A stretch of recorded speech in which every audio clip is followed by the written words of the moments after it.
vai ver se funciona.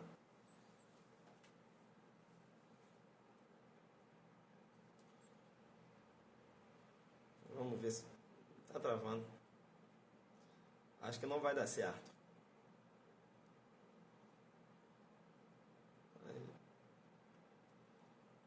Está cruel. Continuação já parte 2. Chato, né? Você perde o raciocínio. Aí vamos lá.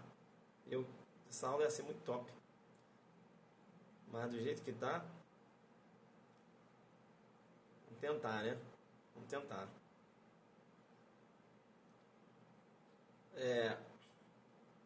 Vamos lá, vamos chegando.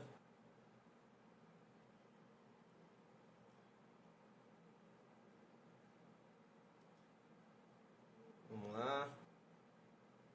Convida os amigos aí, convida os amigos. Nada de individualismo, né?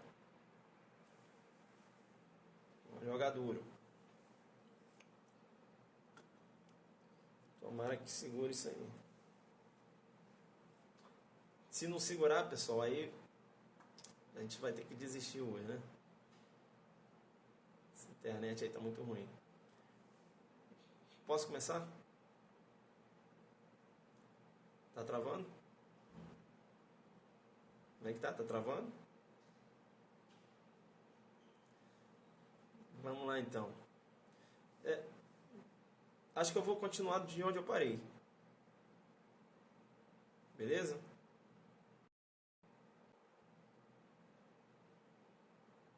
Será que vai? Acho que não vai. Tá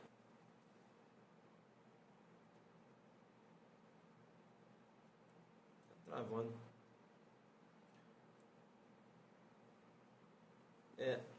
Então vamos fazer o seguinte, vamos segurar as mensagens, e vamos só mandar os coraçõezinhos aí que eu vou vendo aqui. As pessoas estão entrando aí.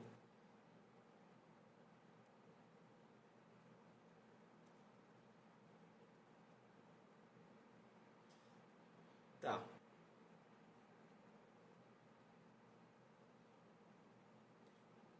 Vamos lá?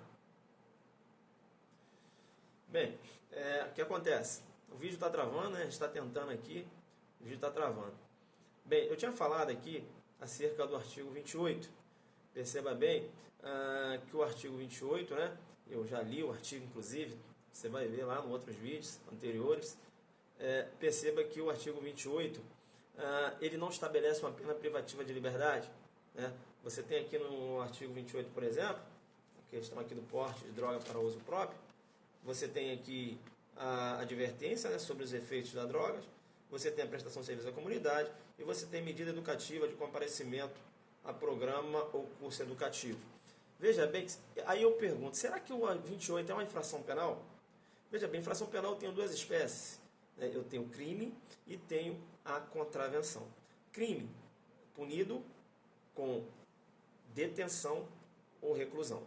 E a contravenção, né? Prisão simples e multa. Então, que tipo de norma é essa? Porque crime não é. Porque, veja que eu não vejo aqui no 28, né, uma pena privativa de liberdade, né, aí com a roupagem de detenção ou reclusão, e também não vejo aí uma pena privativa de liberdade, né, materializada aí na prisão simples, não é isso? Então, que infração é essa? Isso ocasionou uma discussão na doutrina. Perceba bem que 3 correntes doutrinárias se levantaram para discutir a natureza jurídica do artigo 28.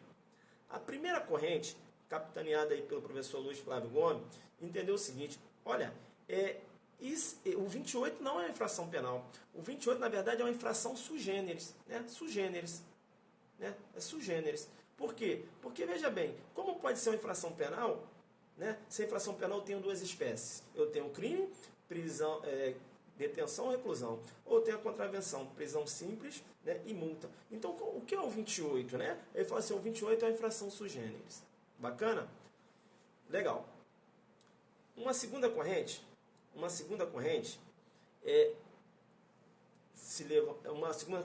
levantou-se dizendo o seguinte: olha, na verdade, não há que se falar nem em conduta criminosa do 28. Na verdade, ocorreu uma abolitio criminis. né? Abolição crimes. Por quê? Era previsto como conduta criminosa lá no artigo 16 da 6368, né? Se veio agora a 11.343, estabelecendo uma pena que não é uma pena privativa de liberdade, não há que se falar em infração penal. Se não há que se falar em infração penal, ocorreu abolição crimes defendendo essa segunda corrente. Uma terceira corrente diz o seguinte: olha, peraí, o que ocorreu, né? Terceira corrente. Uma terceira corrente, né, dizendo o seguinte: olha, o que ocorreu foi apenas uma despenalização. Ocorreu uma despenalização, não é isso? Eu não tenho mais uma medida privativa de liberdade, mas veja que eu tenho aí ainda a conduta com uma roupagem criminosa. Então ocorreu a despenalização e não a descriminalização. Legal. Esse fato, né? Esse fato chegou ao STF. Bacana? Esse fato chegou ao STF. Travou aí? Travou? Me dá o retorno. Bacana. Me dá o retorno ou não? Tá tranquilo? Tá suave. Bacana, então. Vamos segurar? Vamos segurar a live? Vamos segurar? Segurou. Segurou. Entenderam, então? Se cai numa prova, eu estou de preto, eu vou jogar duro, muito hoje. Se cai numa prova, qual é a natureza jurídica da figura típica prevista no artigo 28 da Lei 11.343? Qual é a natureza jurídica? Aí você tem que saber. Você não tem que dizer que é porte de droga. Ele não está perguntando isso. Ele está perguntando qual é a natureza jurídica. É uma infração penal? É uma infração sui generis? Ocorreu abolício? É isso que ele quer saber. 30 linhas. Aí você tem que trabalhar as correntes doutrinárias que surgiram. Você vai ter que falar do 16, né? 11.343, né? Veio aí o artigo 16, tipificava lá o porte de droga para uso próprio, o artigo 16. Você vai ter que falar da revogação do 16, não é isso? Você vai ter que falar que o 28... ele continuou, né, criminalizando a conduta, princípio da continuidade normativo típica, ligado? Entenderam o que você vai ter que trabalhar na prova discursiva? Se o cara te perguntar qual a natureza jurídica do 28? Você está jogando duro comigo? Estou de preto, está vendo que quando eu estou de preto, já viu que a aula fica mais pesada? Então 28 não é simples assim como você pensa, não. O examinador ele pode te destruir no artigo 28. É só ele começar a fazer essas perguntas, né? Aí você tem que saber da discussão que ocorreu anteriormente. Bacana? Pois bem, tá. Esses três pensamentos chegaram ao STF, né? Chegaram ao STF, chegou esse contexto fático, né, de determinar qual é a natureza jurídica do 28, chegou ao STF. O STF, o que fez o STF? Ele afastou a primeira concepção do Luiz Flávio Gomes, né, o qual entendia que seria uma infração sui generis, ele falou nada disso. Ele afastou a segunda concepção, né, que entendia que ocorreu uma abolição crimes, ele afastou. E o STF se filiou à terceira corrente, entendendo que ocorreu apenas a despenalização e não a descriminalização. Esse é o posicionamento do STF. Bem, hoje a conduta é criminosa, né? Portar drogas para uso próprio é uma conduta criminosa. Professor, mas eu vi decisão que você não viu nada. O que você está vendo hoje é uma discussão, né, quanto à constitucionalidade, inclusive, do 28, né? Até na questão de discriminar, aí você tirar essa roupagem criminosa da conduta, beleza? Mas veja que você ainda não tem decisão definitiva nesse sentido, né? Há uma discussão, veja que o tema ele é um tema controvertido, né? A meu ver, na minha visão, né? E aí, até porque eu trabalho na polícia, enfim, eu vivo o dia das drogas, né? Eu acho que é um retrocesso você tirar a roupagem criminosa dessa conduta tipificada no artigo 28. Bacana? Tranquilo? Eu acho que tem que sim considerar crime, né? Se você quer continuar com apenas essas medidas chamadas educativas, tudo bem que continue, né? É até uma vertente, é um braço do direito penal mínimo, né? é um braço do direito penal mínimo, né? A intervenção mínima nas liberdades públicas.